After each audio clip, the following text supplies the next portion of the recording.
દેશું। મસ્ત બન્યું છે।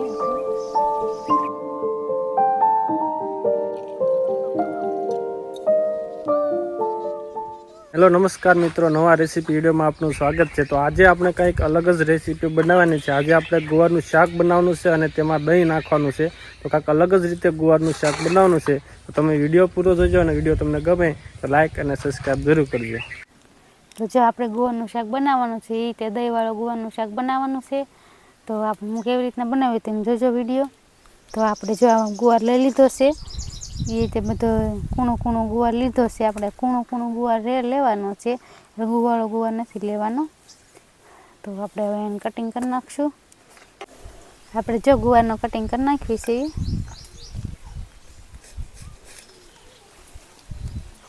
આવી રીતના નાના નાના ટુકડા કરવાના છે।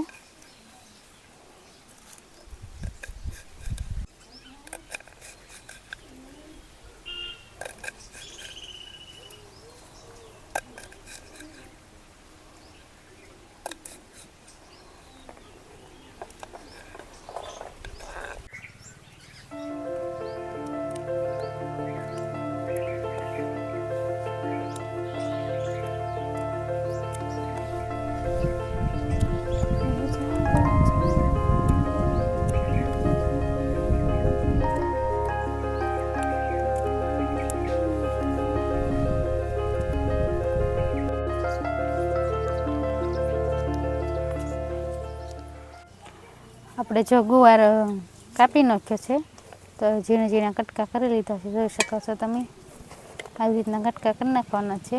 હવે આપણે એને બાફવાનો છે। આપણે બાફવા મૂકી દઈશું। તો આપણે કુકરમાં નાખી દઈએ।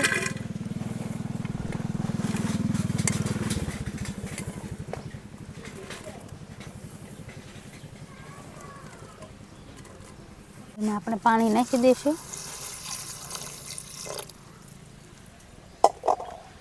અને સ્વાદ પ્રમાણે મીઠું નાખી દઈશું બાફવામાં।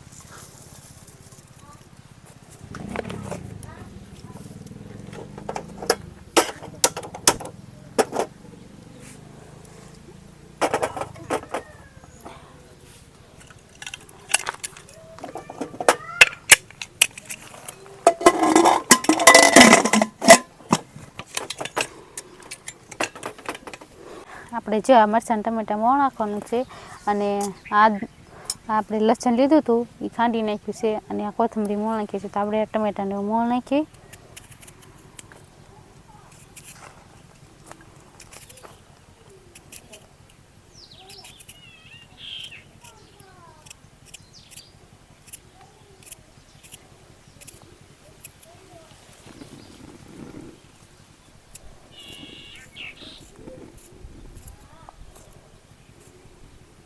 ટમેટા મોળાઈ ગયા છે। આપણે મરચાં મોણ નાખશું।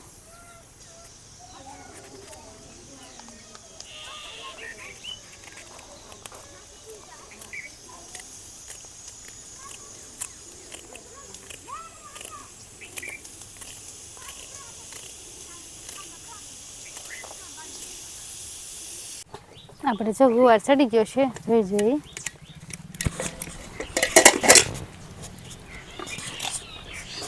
ગુવાર ચડી ગયો છે જોઈ શકો છો। ગુવાર ચડી ગયો છે। આપણે ડીશમાં કાઢી લઈશું।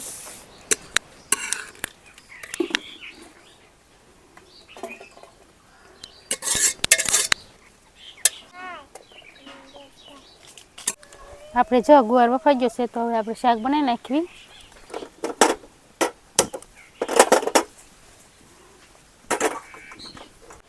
આપણે તેલ નાખી દઈશું।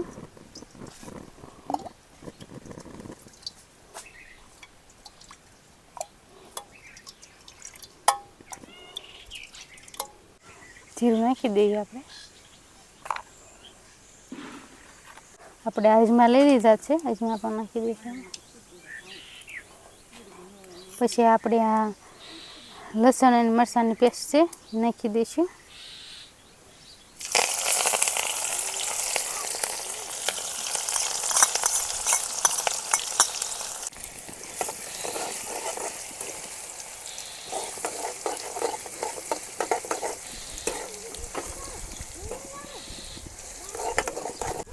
આપણે જો આ પાકી જાય મરચાં અને લસણ ત્યાં સુધીમાં આપણે દહીંમાં બધી મસાલા નાખી દઈશું.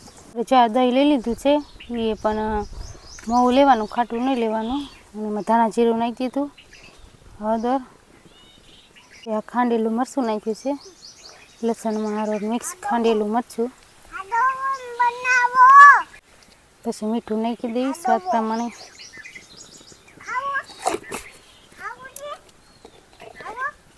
તો બધું મિક્સ કરી લઈશું હવે.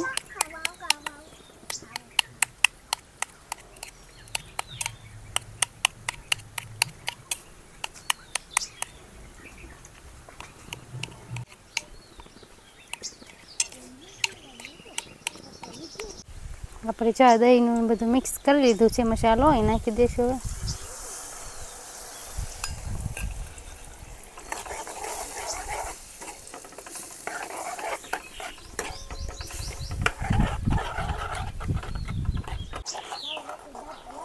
આપણે જો હલાવી રાખવાનું, હલાવશું નહીં ને તો આપણે બધું શાક છે ને દહીં બધું આમ હેઠે છોટી જશે, એટલે આપણે હલાવવા તો રાખવાનું જ તે. બધું તેલ ઉપર વહી આવે પછી આપણે અંદર ગુવારના ટુકડા નાખવાના છે. હવે આપણે બધું તેલ ઉપર વહ્યું છે, જોઈ શકો છો. હવે આપણે ગુવારના ટુકડા નાખી દઈશું.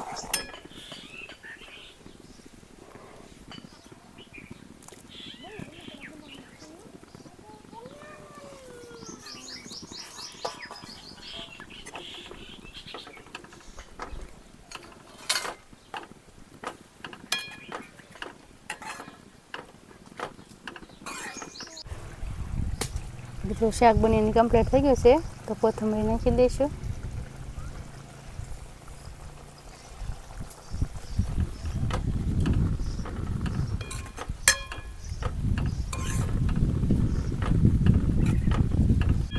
જોઈ શકો શાક એકદમ મસ્ત બન્યું છે. આપણું ગુવારનું શાક બનીને કમ્પ્લીટ થઈ ગયું છે, તો આપણે જમવા બેસી જઈએ. તો આપણે ભાણા ભરી લઈશું.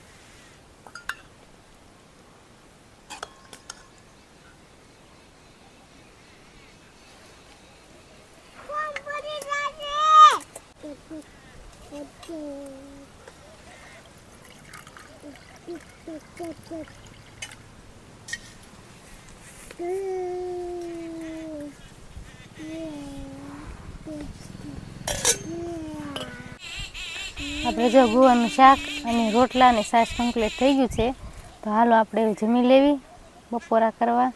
અને અમારો વિડીયો તમને ગમ્યો હોય તો લાઇક, શેર અને સબસ્ક્રાઈબ જરૂર કરજો. હવે મળશું આપણને નવા વિડીયોમાં, ત્યાં સુધી બાય બાય. હેલો મિત્રો, જો ગુવારનું શાક બનીને કમ્પ્લીટ થઈ ગયું છે. ગુવારનું શાક અને અંદર દહીં પણ નાખ્યું છે. તો ગુવાર દહીંનું શાક બનીને કમ્પ્લીટ થઈ ગયું છે. તો આપણે ટેસ્ટ કરવી કે શાક કેવું બન્યું છે. સાથે છાશ પણ છે અને રોટલો. તો હાલો આપણે ટેસ્ટ કરીએ. બહુ જ મસ્ત શાક બન્યું છે અને સ્વાદિષ્ટ શાક બન્યું છે. મિત્રો તમે પણ ઘરે બનાવજો, ટ્રાય કરજો, મજા આવશે ખાવાની. અને અમારો વિડીયો તમને ગમ્યો હોય તો લાઈક, શેર અને સબસ્ક્રાઈબ જરૂર કરજો. હવે આપણે મળીશું નવા વિડીયોમાં, ત્યાં સુધી બાય બાય.